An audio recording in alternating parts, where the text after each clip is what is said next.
ملک جو ہیں اس وقت بدقسمتی جو ہے مجھے اس پہ بہت دکھ ہے کہ ہمارے ملک کی ججز کی جو مراعات ہے پرک اینڈ پریویلیجز ہیں اس میں پاکستان کی جوڈیشری تقریباً 10 ممالک جن کو پرکس اینڈ پریویلیجز ججز کو مراعات اور سہولیات ملتی ہے اس میں آتی ہیں اور انصاف کی فراہمی میں ہماری جوڈیشری کا نمبر ہے 124واں. مجھے حیرت ہوتی ہے یہ افسوس کی بات یہ ہے کہ ججز کی مراعات اور سہولیات میں پاکستان 5 اور 10 پہلے 10 ممالک پہ ہے دنیا میں اور انصاف کی فراہمی میں پاکستان 124ویں نمبر پہ ہیں. مسٹر چیئرمین، ہمارا جو ٹرانسپیرنسی انٹرنیشنل 2020 کی جو سروے ہے اس میں 180 ممالک میں ہماری جوڈیشری 120 نمبر پر آ گئی ہے اور ہماری ججز کی تنخواہیں اتنی زیادہ ہیں کہ ایک جج کی پینشن جو ہیں وہ 6 اور 7 لاکھ ہیں.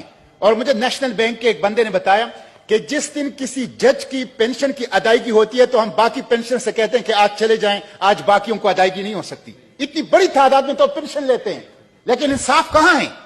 مراعات ہے، سہولیات ہیں، تنخواہیں ہیں، پینشن ہیں، پروٹوکول ہیں، لیکن 2.1 ملین پینڈنسی ہے اور کوئی انصاف لوگوں کو نہیں مل رہا.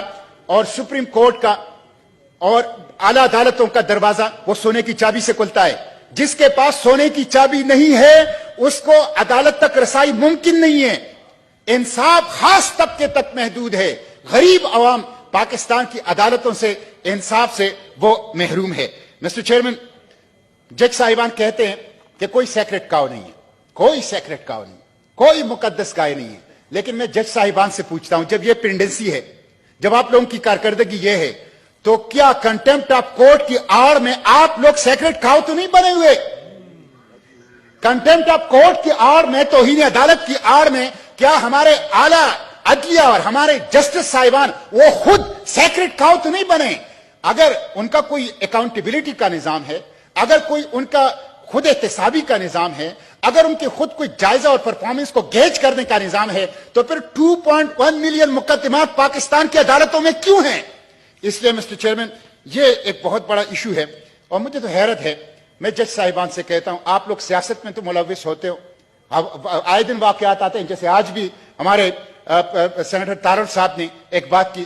آپ لوگ جو ہیں بہت سے ایشو کے اوپر سوموٹو چیزیں تو لیتے ہیں، لیکن یہ انصاف کی فراہمی کے اوپر آپ ڈیم بناتے ہیں اور مختلف چیزوں کے اوپر جو آپ کا کام ہی نہیں ہے اس کی طرف جاتے ہیں. لیکن جو آپ کا بنیادی کام ہے پاکستان کے عوام کو انصاف فراہم کرنا، اس انصاف کی فراہمی ابھی تک کیوں ممکن نہیں ہو سکی ہے؟ اور دن بدن پاکستان میں یہ پینڈنسی جو ہے وہ کیوں بڑھ رہا ہے؟ کون سا مافیا ہے جس کو عدالتوں نے پکڑا ہے؟ آپ پاناما پیپرز کا، آپ پینڈورا پیپرز کا، آپ چینی مافیا کا، آپ پیٹرول مافیا کا، آپ اس طرح کی مافیاز کو دیکھ کے کون سا مافیا ہے جس کو ہمارے عدالتوں نے ایکسپوز کیا ہے، جن کے احتساب کیا ہے اور جن کو جو ظلم انہوں نے عوام کے ساتھ کیا ہے ان کا ان کے ساتھ حساب کتاب ہوا ہے. اس لیے مسٹر چیئرمین، یہ ایک بہت بڑا ایشو ہے اور ہمیں اس ہاؤس کو اس کے اوپر میں کچھ تجاویز بھی دیتا ہوں.